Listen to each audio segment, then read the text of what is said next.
So this is a 2007 Kawasaki Prairie 360 four-wheel drive model. We'll be doing a valve adjustment. First thing you want to do is get the seat off. There's a cable back here. Pull it, lift up on the back of the seat, pull it towards the back. Next, what you want to do is you want to get the cover off of the fuel tank.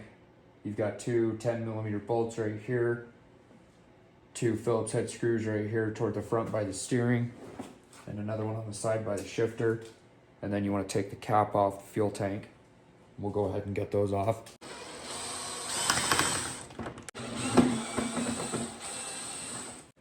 We'll go ahead and get these two 10mm bolts off.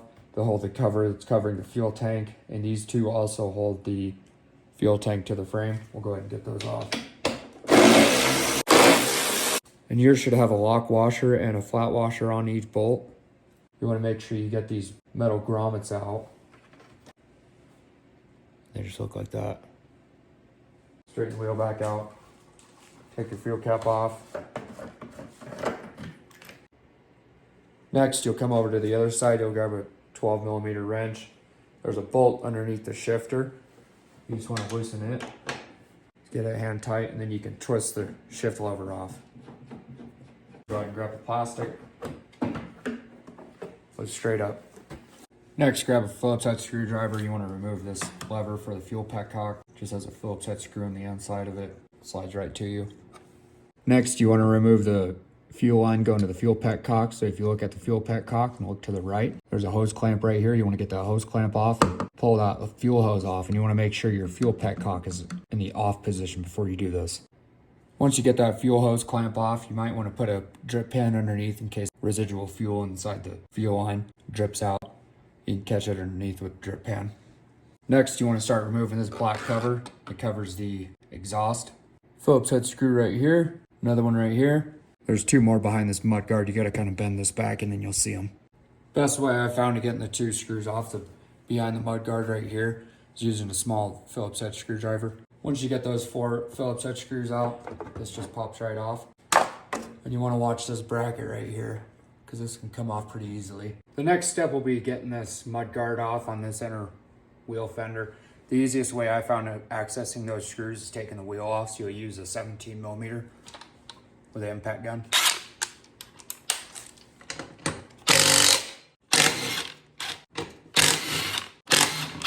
And with each stud, you'll get a nut and a washer.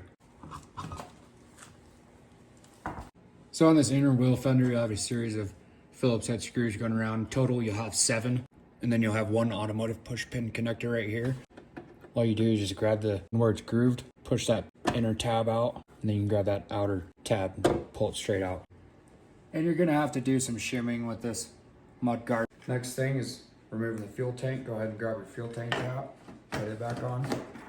And then on the left side of the machine, actually a round piece that I'll show you in a minute once I get this fuel tank out, that slips into a grommet underneath here to keep the fuel tank more stable. Kind of lift up because you got to get it over this bracket right here, because when the seat comes up, there's a notch in the seat that slips underneath here. So you want to lift the fuel tank up, get it over this bracket, pull straight back, and this round piece right here is what I was talking about. Slips into a grommet inside here. And now to get to the intake valve cover, pad right here just protects the fuel tank more. There's 2 Phillips head screws. Wasn't fully able to remove the mat, so I went ahead and took some zip tied it up to the steering right here, just so we can get better access and visual to the intake. Now for the intake and exhaust valve covers, there's 2 8mm bolts. You want to go ahead and remove those. Now on these valve covers, there's an indicator right here. This one says up. You want to make sure that wording is facing toward the front of the four-wheeler. Make sure this rubber gasket comes off with it. You don't want to lose that. Now that we've got the valve cover off for our intake side, we want to go down here to the flywheel, to our inspection hole. Take that cap off. You're going to be using a flathead screwdriver. And we're going to go ahead and take the recoil off, which is 4 10mm bolts. So around the pull start, there's 4 10mm bolts going around. You want to take those off. And here's your timing inspection hole. You want to take that off using a flathead screwdriver.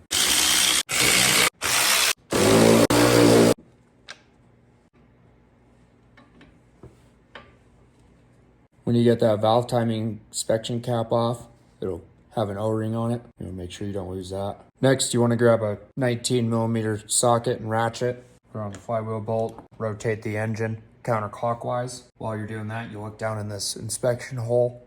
And the best way of getting a good view on that through that inspection hole, making sure you're on top dead center, is you get in an inspection mirror like this, telescoping. And I'll show a picture of what that'll look like once you're at top dead center. And the reason why we took the intake valve cover off is whenever you're rotating the engine, you can watch for that valve spring to compress. Once it compresses and then comes back up, then you want to start watching through that inspection hole for that T mark.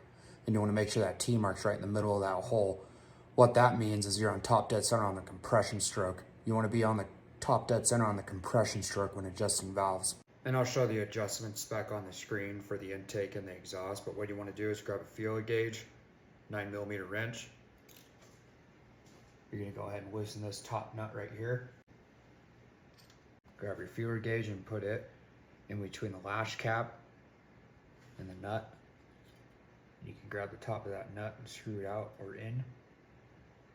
And you just want a little bit of drag. You don't want a whole lot.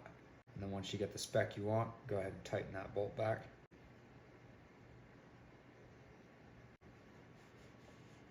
Now go ahead and take the exhaust valve cover off. Make sure that O-ring comes off with it. And then once you get the valves adjusted and you get that bolt tight, you want to go ahead and crank the engine over a full revolution. And I'll show you that intake valve going in. So right now the piston's going down in the cylinder. And you can see that spring compressing. And what that's telling you is the piston's going down in the cylinder, so it's sucking in air. Now the valve's closing. See, the spring came up, and now you're starting on the compression stroke. So now you want to go down to that inspection hole and watch for that T mark. Once you've rotated the engine a full revolution, go ahead and recheck the valve lash on each valve, the intake and the exhaust, making sure you're on the compression stroke. Once you've verified your valve lash is in spec, go ahead and put the valve covers back on. At this point, I'd put the bare minimum on, so obviously the valve covers, put those back on, get the bolts tight. Get the inspection hole plug back in, get the recoil starter back on, put the fuel tank on. In my case, I adjusted the carburetor because I was getting a no start, and when it did start, it sputtered. I thought it was something with the carburetor, so I had the carburetor adjusted, and I'll go over the tool I used to adjust that. So this is the tool I used to adjust the carburetor and the air fuel mixture screw. You can get this tool on Amazon, and right there on the rod, right here, there's a notch right there, and on the handle itself, there's 4 other notches. You can see that other notch right by that screw. There's a notch right there, another notch right there, another one right there, and another one right there. Each notch indicates a quarter turn. So when you get your tool lined up with that notch, turn it. Once you get back to that notch, that's a full turn on the screw. So on this ATV and many others, the idle air fuel screw is right at the bottom of the carburetor. And I've got this tool showing you where that idle screw is. And this is where this tool comes in handy, because there's no way you're going to be able to get a screwdriver inside there. So that's why this tool comes in real handy with adjusting it. On this particular bike, you want to come out 2 full turns on the air fuel mixture screw. So got everything back together, got the fuel line onto the fuel tank, made sure I was getting fuel to the carburetor. Wouldn't start. Come to find out, it was a spark plug. So in my case, if you're getting a sputtering, hard start, before you go and adjust the valves, check your spark plug. I don't think this spark plug has ever been replaced. I got a new spark plug, and it fires right up.